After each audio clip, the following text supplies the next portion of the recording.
ابتدا ہے رب جلیل کے بابرکت نام سے جو دلوں کے بھید خوب جانتا ہے۔ دیکھتی آنکھوں سنتے کانوں صابری میاں کا سلام پہنچے۔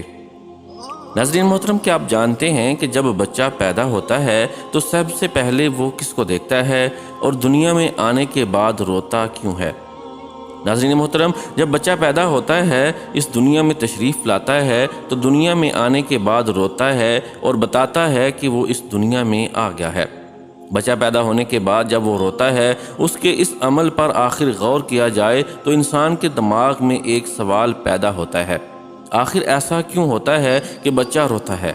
یہی سوال ہمارے ذہن میں بھی پیدا ہوا تو ہم نے اس کے بارے میں تحقیقات کی اور جاننے کی کوشش کی کہ آخر بچہ کیوں روتا ہے۔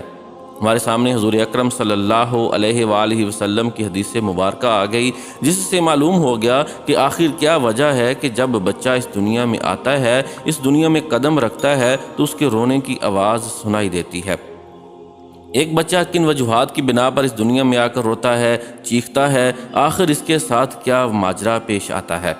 حضرت ابو ہریرہ رضی اللہ تعالی عنہ روایت کرتے ہیں کہ رسول اللہ صلی اللہ علیہ وآلہ وسلم نے ارشاد فرمایا کہ کوئی انسان ایسا نہیں پیدا کیا گیا جسے پیدائش کے وقت شیطان نے نہ چھوا ہو، یعنی کہ پیدائش کے وقت ہر بچے کو شیطان ٹچ کرتا ہے، تو وہ بچہ شیطان کے چھونے کی وجہ سے اس کیفیت میں آتا ہے کہ رونے لگتا ہے اور چیخنے لگتا ہے۔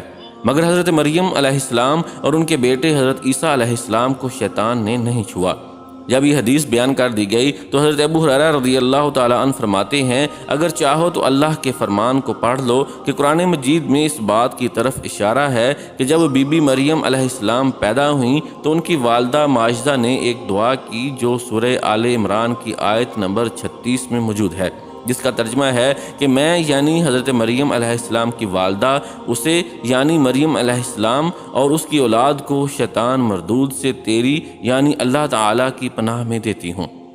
حضرت ابو ہریرہ رضی اللہ تعالیٰ عنہ روایت کرتے ہیں کہ رسول اللہ صلی اللہ علیہ وآلہ وسلم نے فرمایا، حضرت عیسیٰ ابن مریم کے سوا انسان کے پیروں میں جب وہ پیدا ہوتا ہے تو شیطان اپنی انگلی چبوتا ہے۔ یہ روتا اس چبونے کی وجہ سے ہے۔ ہوتا یہ ہے کہ جب اس کو چبونے کے لیے شیطان گیا تو پردے میں اس کو چبو دیا، اس لیے وہ ان کو نہ چبو سکا، جو کہ حضرت مریم علیہ السلام اور حضرت عیسیٰ علیہ السلام کو شیطان نہیں چبو سکا تھا۔ اس طرح اللہ تعالیٰ نے ان کو محفوظ رکھا۔ حضرت ابو ہریرہ رضی اللہ تعالیٰ عنہ روایت فرماتے ہیں کہ رسول اکرم صلی اللہ علیہ وآلہ وسلم نے ارشاد فرمایا کہ بچے کا پیدائش کے وقت چیخنا اور چلانا بچے کی کوکھ میں شیطان کی انگلی مارنے کی وجہ سے ہے۔ یہ امام مسلم اور امام بخاری کے سمیت مختلف روایات سے باتیں معلوم ہوتی ہیں۔ یہ متفقہ علیہ روایت سے بھی ثابت ہے۔ متفقہ علیہ روایات سے مراد وہ روایات ہوتی ہیں جسے امام بخاری اور امام مسلم دونوں بیان کرتے ہیں۔ اس کے بارے میں دونوں شیخوں کی حدیث موجود ہے جو اسلام کے بہت بڑے امام ہیں۔ اس حدیث مبارکہ سے معلوم ہو جاتا ہے کہ انسان جب اس دنیا میں آتا ہے اس کے رونے کی کیا وجہ ہے۔ کہا جاتا ہے کہ شیطان اس کے پاؤں میں چبوتا ہے۔ جب انسان اس دنیا میں آ جاتا ہے اس کے بعد ہمیں کیا کرنا چاہیے؟ ولادت کے بعد نومولود کے کچھ حقوق ہوتے ہیں، جس میں سب سے پہلے جو چیز آتی ہے وہ ہے تحمیل۔ اس کا معنی کسی چیز کو چبا کر نرم فرمانا ہے۔ نومولود کے منہ میں کھجور جیسی کوئی میٹھی چیز چبا کر ڈالی جائے اور یہ عمل مسنون ہے۔ حدیث میں ہے کہ ام المومنین حضرت عائشہ صدیقہ رضی اللہ تعالی عنہا سے مروی ہے کہ اللہ کے رسول نبی اکرم صلی اللہ علیہ وآلہ وسلم کے پاس بچوں کو لایا جاتا تو آپ صلی اللہ علیہ وآلہ وسلم ان کے لیے برکت کی دعا کرتے اور ان کی تحمیل فرماتے تھے۔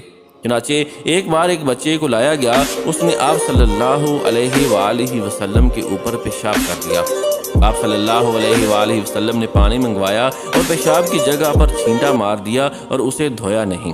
اسی طرح جو دوسرا حق ہے وہ یہ ہے کہ بچے کا صحیح اسلامی نام رکھا جائے۔ بچے کا نام اسلامی ہونا چاہیے، جیسے کہ عبداللہ یا عبد الرحمن، اس طرح کے نام رکھے جانے چاہیے۔ جبکہ تیسرا حق بیان کیا جاتا ہے وہ یہ ہے کہ نومولود کی پیدائش کے 7ویں دن اس کے بال کاٹ کر اس کے وزن کے برابر چاندی خیرات کر دی جائے۔ حضرت علی رضی اللہ تعالیٰ عنہ فرماتے ہیں کہ رسول اکرم صلی اللہ علیہ وآلہ وسلم نے حسن رضی اللہ تعالیٰ عنہ کی طرف سے ایک بکری عقیقہ کی اور فرمایا، فاطمہ اس کا سر مونڈ دو اور اس کے بال کے برابر چاندی صدقہ کرو۔ فاطمہ رضی اللہ تعالی عنہا نے ان کے بالوں کو تولا تو اس کا وزن 1 درہم کے برابر یا اس سے کچھ کم ہوا۔ اس کے بعد جو چوتھا حق بتایا گیا ہے وہ کہا جاتا ہے کہ عقیقہ ہے۔ لفظ عقیقہ کا معنی پھاڑنا یا کاٹنا ہے۔ اسلامی شریعت کے اعتبار سے نومولود بچے کی پیدائش کے بعد ذبح کیے جانے والے جانور کو عقیقہ کہا جاتا ہے۔ جیسا کہ حضرت عبداللہ بن عمر رضی اللہ تعالی عنہ بیان فرماتے ہیں، نبی اکرم صلی اللہ علیہ وآلہ وسلم سے عقیقے کے بارے میں پوچھا گیا تو آپ صلی اللہ علیہ وآلہ وسلم نے فرمایا، اللہ تعالی لفظ حقوق نافرمانی کو ناپسند کرتا ہے۔ گویا آپ صلی اللہ علیہ وآلہ وسلم نے یہ نام مکروہ قرار دیا۔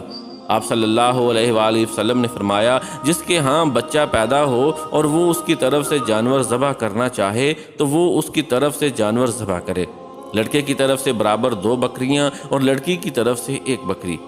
حضرت محمد صلی اللہ علیہ وآلہ وسلم نے فرمایا، ہر لڑکا اپنے عقیقے کے بدلے گروی ہے، 7ویں روز اس کی طرف سے ذبح کیا جائے، اس کا سر منڈوایا جائے اور اس کا نام رکھا جائے۔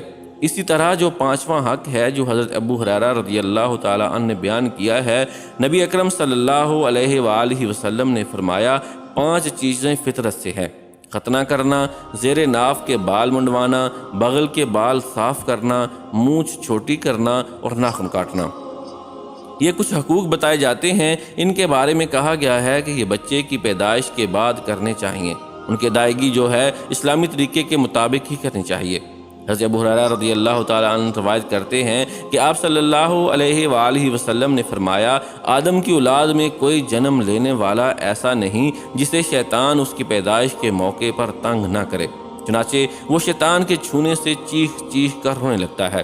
اللہ تعالیٰ کے ہر کام میں کوئی نہ کوئی حکمت موجود ہے۔ اللہ تعالیٰ کے اس کام میں بھی یقینی طور پر کوئی حکمت موجود ہوگی، اور اللہ تعالیٰ نے اپنے بندوں کو بتا دیا ہے کہ اس نے اس دنیا میں رہ کر کیا کرنا ہے اور شیطان سے کس طرح دور رہنا ہے اور اس کی باتوں میں نہیں آنا۔